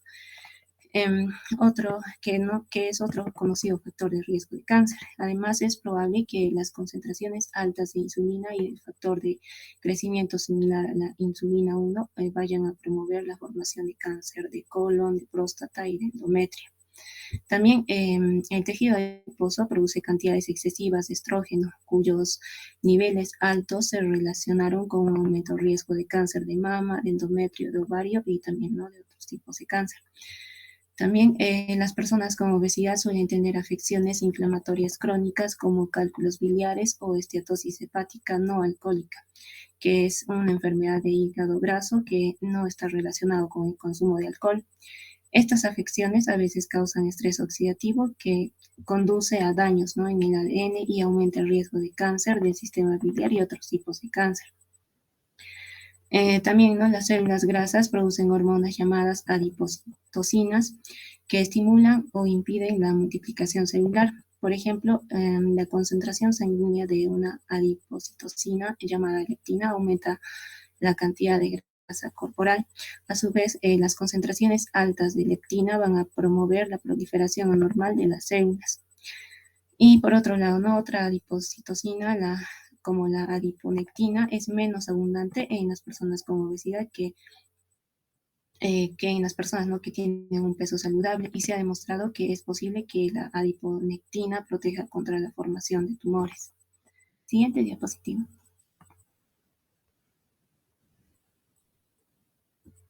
Ya. En cuanto al consumo, ¿no?, de carnes rojas o procesadas, en algunas investigaciones se ha comprobado que la alimentación con un elevado contenido en carne puede asociarse con un aumento del riesgo de presentar cáncer gástrico. Por ello, es de vital importancia, ¿no?, evitar las carnes preparadas con nitritos. También en estudios ecológicos se ha encontrado una asociación positiva entre el consumo elevado de carnes rojas y la mortalidad por cáncer de pulmón. Además, en estudios epidemiológicos se indica que las poblaciones que consumen dietas ricas en alimentos ahumados, salados y adobados presentan una mayor incidencia de cáncer de esófago y de estómago. Esto se debe a su contenido elevado en hidrocarburos aromáticos policíclicos, ¿no? También hay un incremento de cáncer colorectal en personas que comen cantidades mayores de carnes rojas o procesadas, como las aminas heterocíclicas, ¿no? Estos carcinógenos se producen por la cocción de carnes musculares a altas temperaturas. Por ejemplo, freír, asar a la parrilla, cocinar a las brasas son los métodos menos deseables para cocinar las carnes, las aves y los pescados. Siguiente diapositiva, por favor.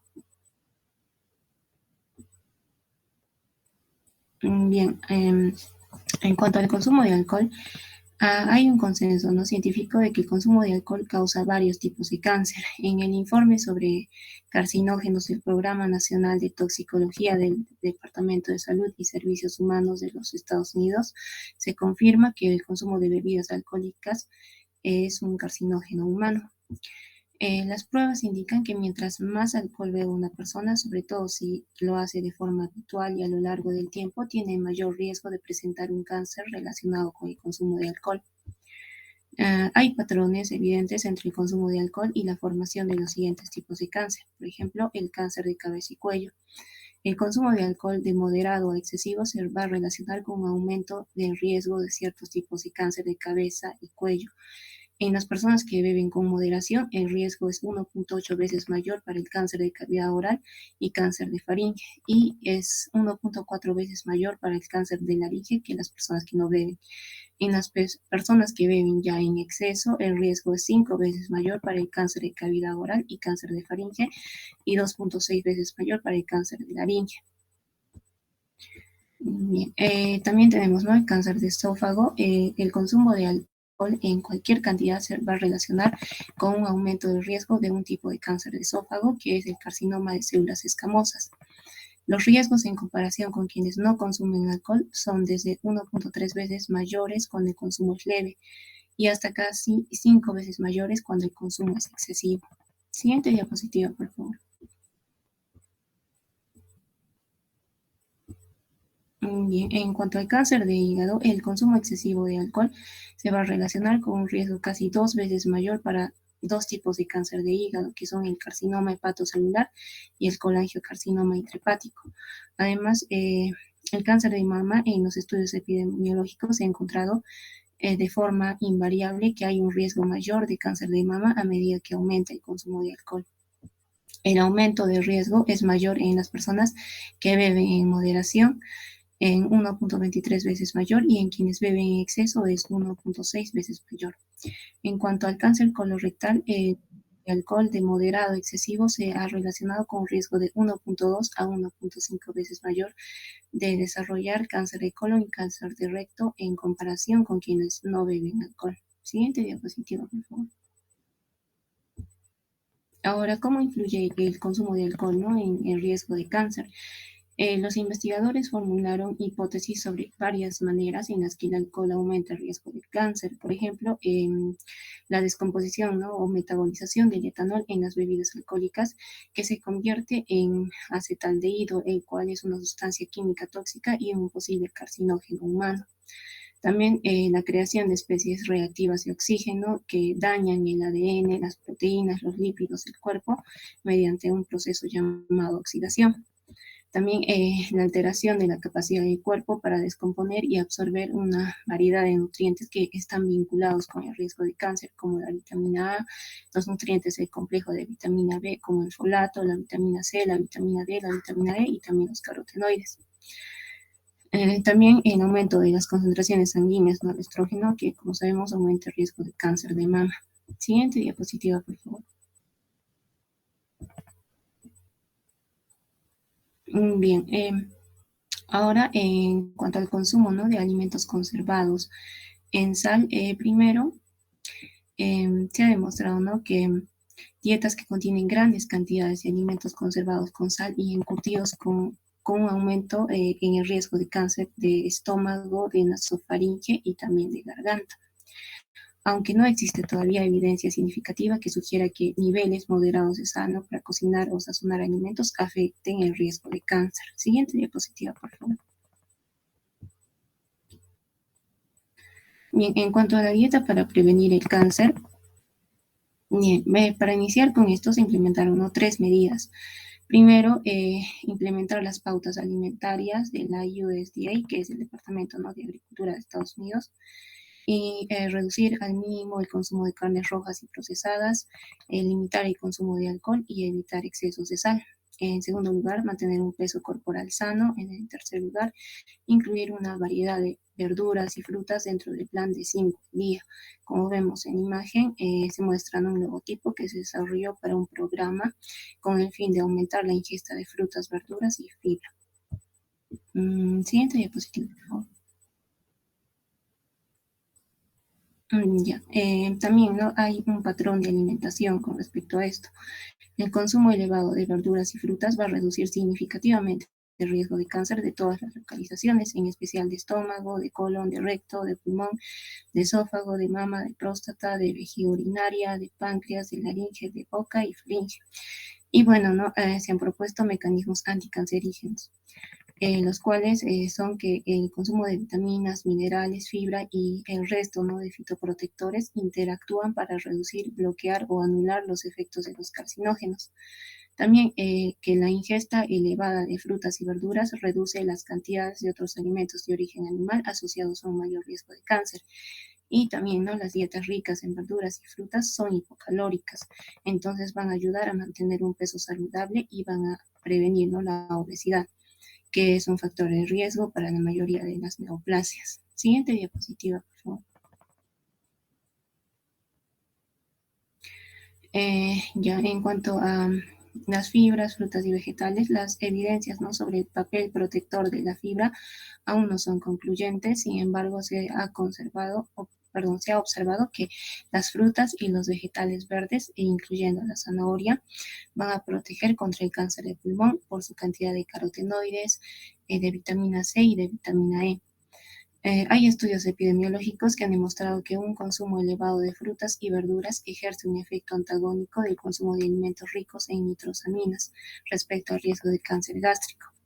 Además, el consumo, ¿no?, de vitaminas, aunque no se cuenta con estudios concluyentes respecto al papel protector de las vitaminas, las propiedades antioxidantes de la vitamina C, de la vitamina E, así como de los betacarotenos, sí están bien establecidos. Las dietas altas en folatos y vitamina B12 van a disminuir también el riesgo de cáncer de colon, de recto y de hígado. Siguiente diapositiva.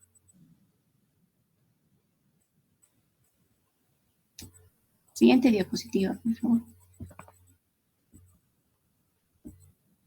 Ya.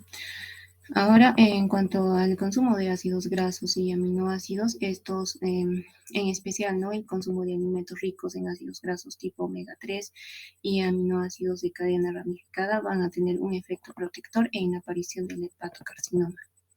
Bien, eso sería todo con respecto a mi exposición. Gracias. Gracias. Continuamos. Doctora y compañeros, muy buenas noches. Vamos a continuar ahora con lo que es nutrición para pacientes con cáncer. Siguiente diapositiva, por favor. Bien, primero vamos a detallar lo que son, cuáles son los objetivos que tiene la terapia nutricional para el cáncer. Primero vamos a ver que hay objetivos de la terapia nutricional médica, que van a ser 3. El primer objetivo es solucionar los problemas en curso relacionados con el cáncer o su tratamiento. El segundo objetivo va a ser minimizar los efectos secundarios del tratamiento. El tercer objetivo va a ser anticipar y tratar los efectos secundarios agudos, diferidos y tardíos del cáncer o su tratamiento. También vamos a tener los objetivos, que los objetivos se deben individualizar de acuerdo a los siguientes aspectos. Primero, se va a tener en cuenta lo que es el estado nutricional del paciente, el tipo y estadio de la enfermedad, las afecciones comórbidas y el plan de tratamiento médico general. En las decisiones sobre el mejor abordaje de la terapia nutricional para estos pacientes van a tomar en cuenta dos aspectos principalmente, ¿no? El primero va a ser la gravedad la gravedad de los síntomas y el otro va a ser cómo está el funcionamiento del tubo digestivo del paciente. Siguiente diapositiva, por favor. Ya ahora tenemos un cuadro que nos menciona las metas nutricionales que se van a tener durante el tratamiento. Primero vemos aquí lo que es cuando el paciente tiene, ¿no?, en respecto a su peso y estado nutricional, este va a tener un peso saludable y un estado nutricional aceptable. Durante el tratamiento lo que se prioriza es conservar una masa corporal magra y seguir manteniendo lo que es un peso saludable. En cuanto a si el paciente presenta desnutrición y esta va a estar relacionado con una enfermedad aguda, se debe de apoyar lo que es el funcionamiento de órganos vitales, se debe preservar la respuesta del huésped durante un episodio agudo y es posible que en esta situación se requiera un aumento de las necesidades de energía y también de proteínas. Ahora, ¿qué se va a priorizar en la desnutrición que esté relacionado con una enfermedad crónica? Se debe mantener y mejorar la masa corporal magra.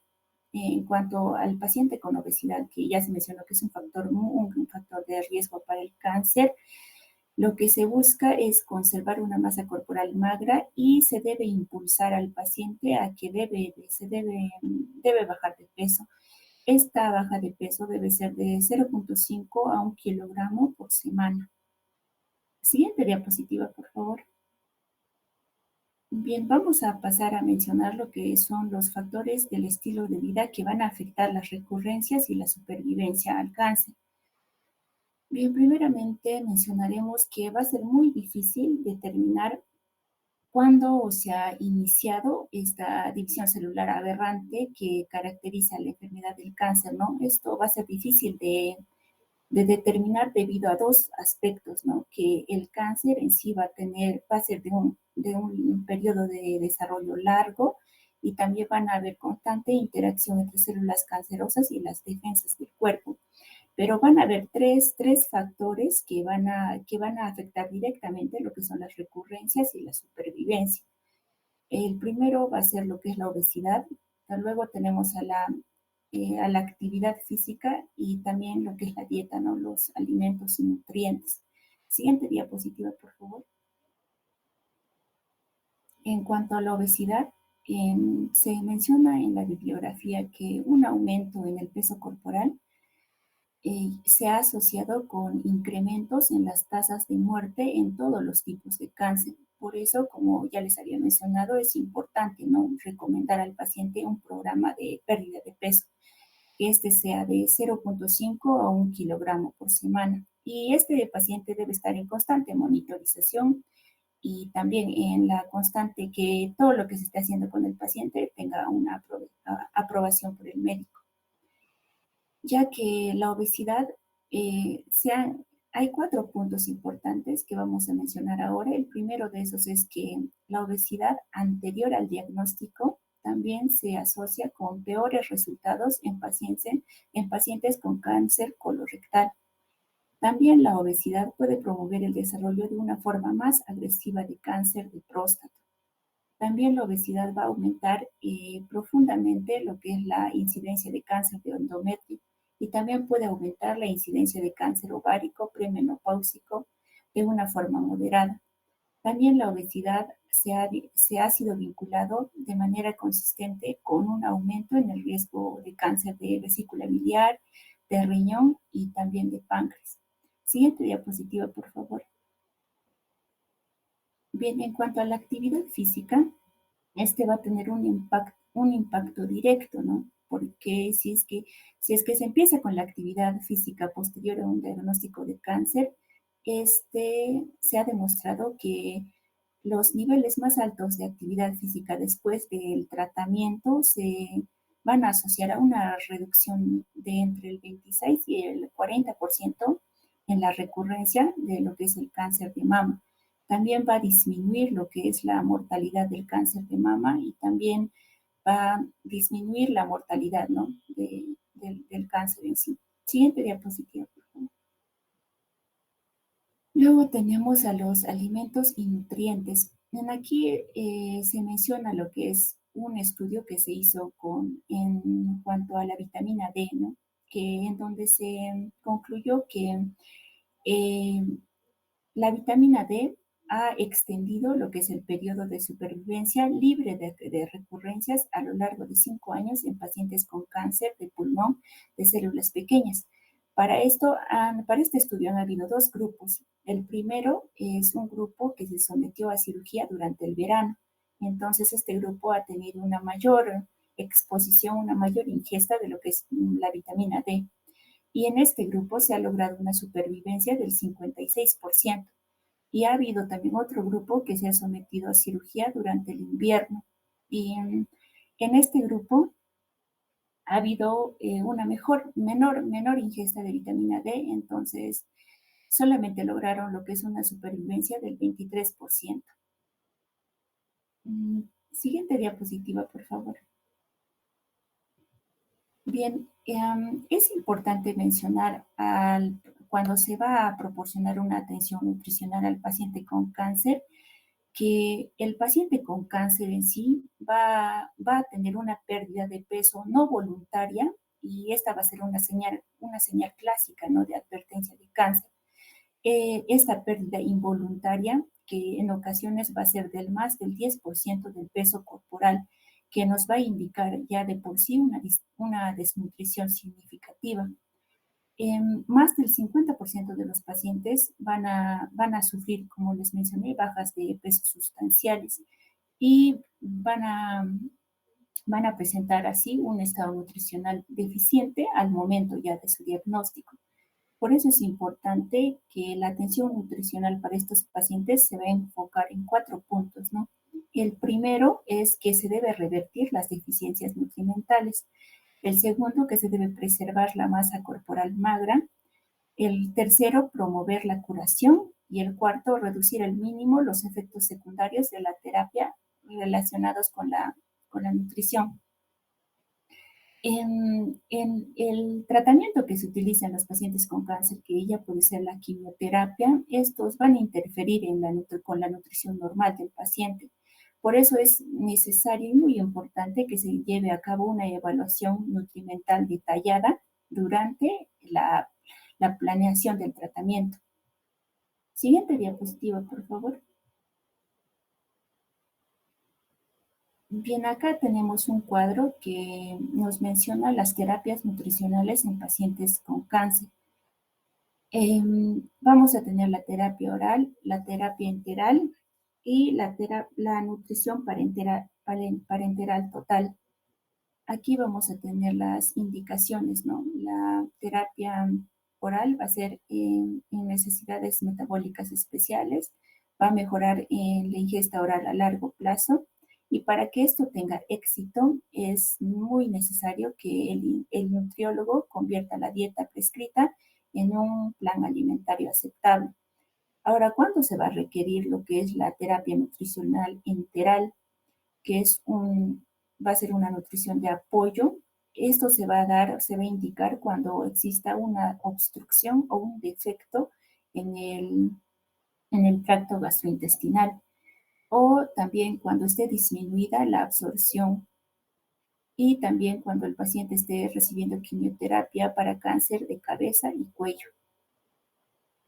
Luego vamos a tener a la nutrición parenteral total, que se va a indicar en la terapia anticáncer intensiva en pacientes desnutridos antes de quimioterapia o cirugía, en pacientes con trasplantes de médula ósea, y en caso también de que haya un daño gastrointestinal grave en pacientes con cánceres. Siguiente diapositiva, por favor.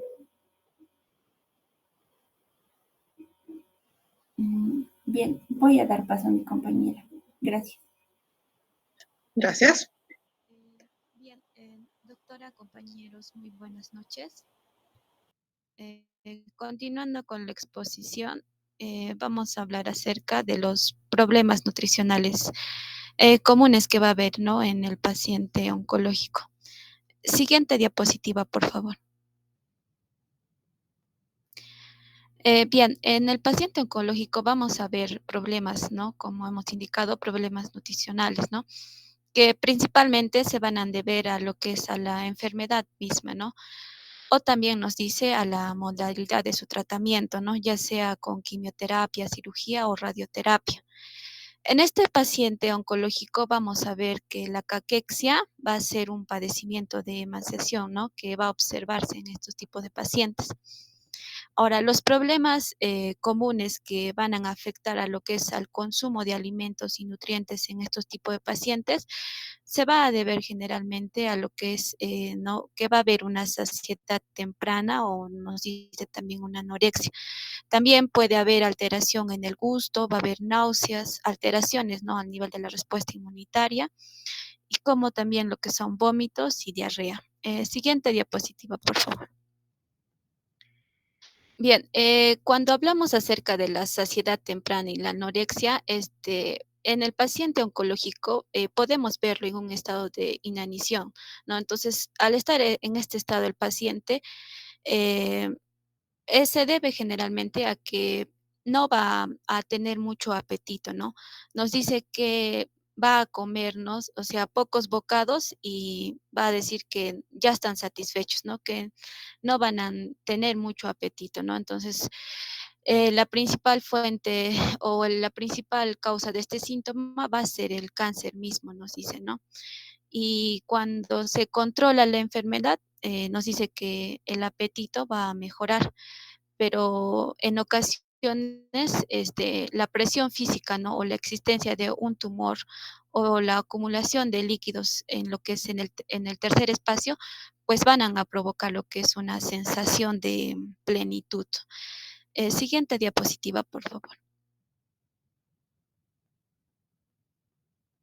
Bien, hay otros factores también, ¿no? Que van a interferir con lo que es con el apetito, en este caso del paciente.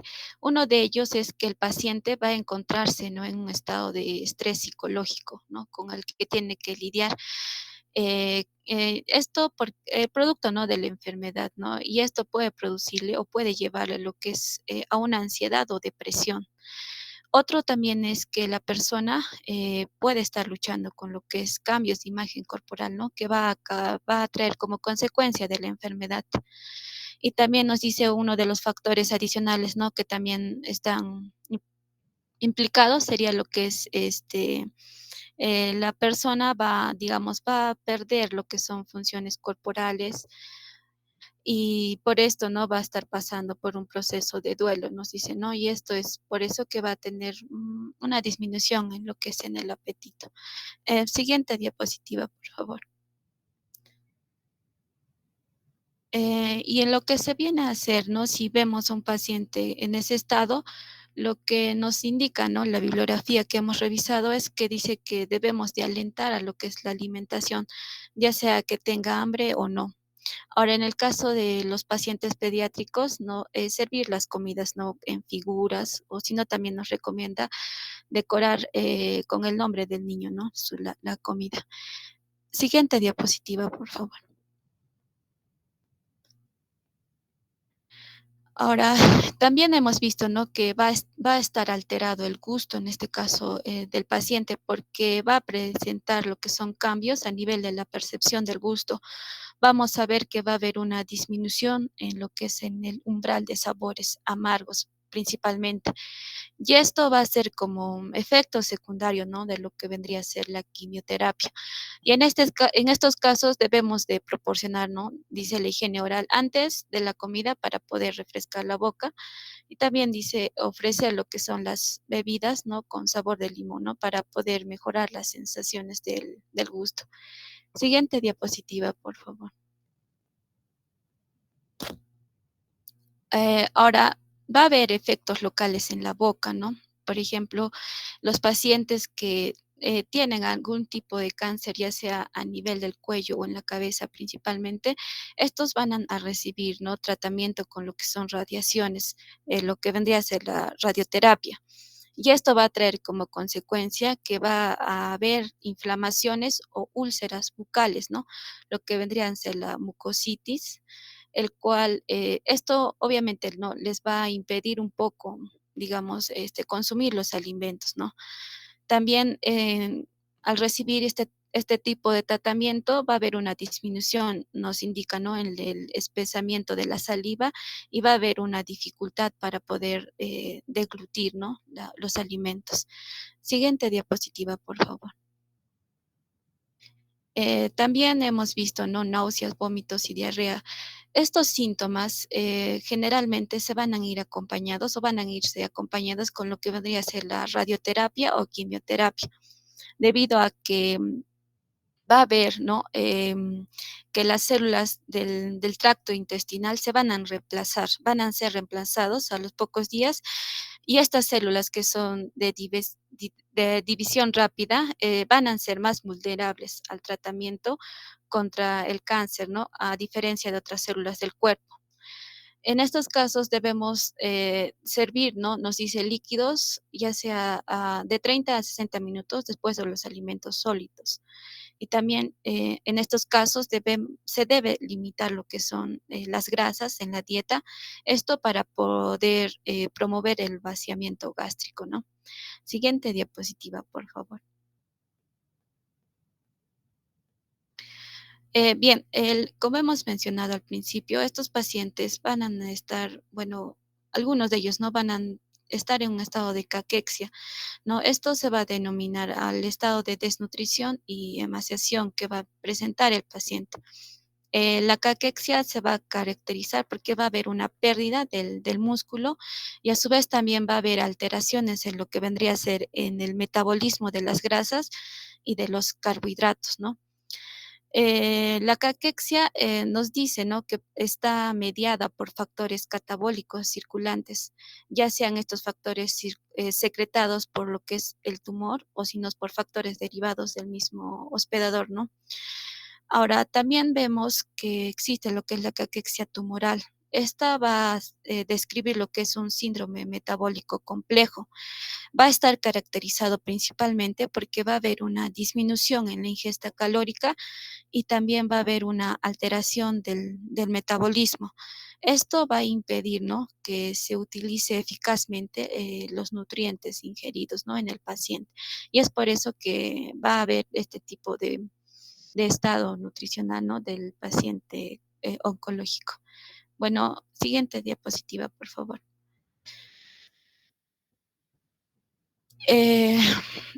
Cuando vemos a un paciente en este estado, lo que se debe hacer, hay distintas estrategias, nos dicen, ¿no? Para mejorar lo que es la nutrición. Dentro de esto tenemos que se debe tratar los síntomas, ¿no? Que interfieren principalmente con la ingesta de nutrientes en forma adecuada. Otro nos dice que debemos de considerar el uso de sustratos nutricionales, ¿no? Como lo que son aminoácidos de cadena ramificada, o si no es el ácido eicosapentaenoico, el cual va para poder interferir, ¿no? Con los mecanismos responsables de las alteraciones que va a haber, ¿no? En este tipo de estado nutricional. Siguiente diapositiva, por favor. Bueno, doctora, compañeros, eso sería todo con respecto a la exposición. Muchas gracias. Muchas gracias por la exposición. Ujú. ¿Alguna pregunta para sus compañeros?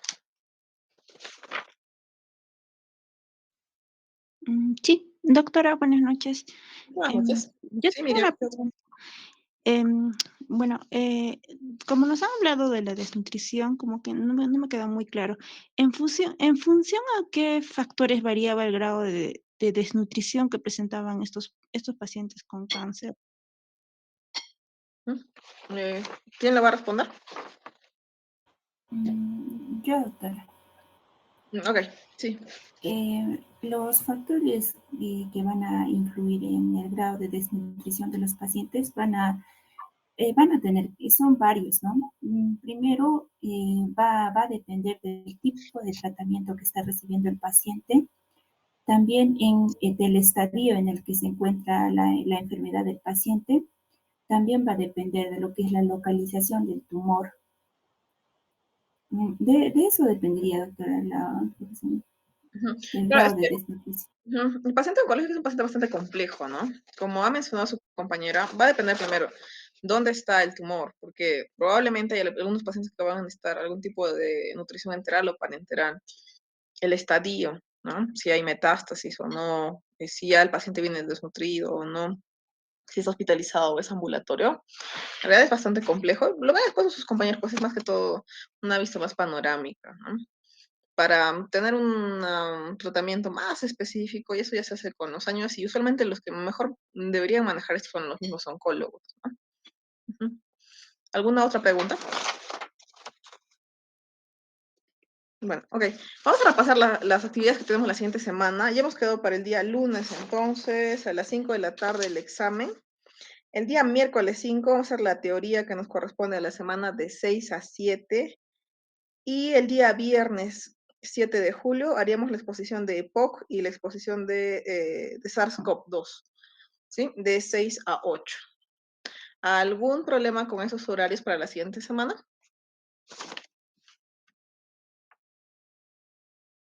Nada, ¿no? Si hay alguna cosa, ya le avisan a sus delegados para que se comuniquen. Y para terminar, vamos a llamar la lista al grupo A. ¿Ya? Por favor, atentos. Si es que tienen problemas de audio, en ese momento me escriben, ¿ya? A ver.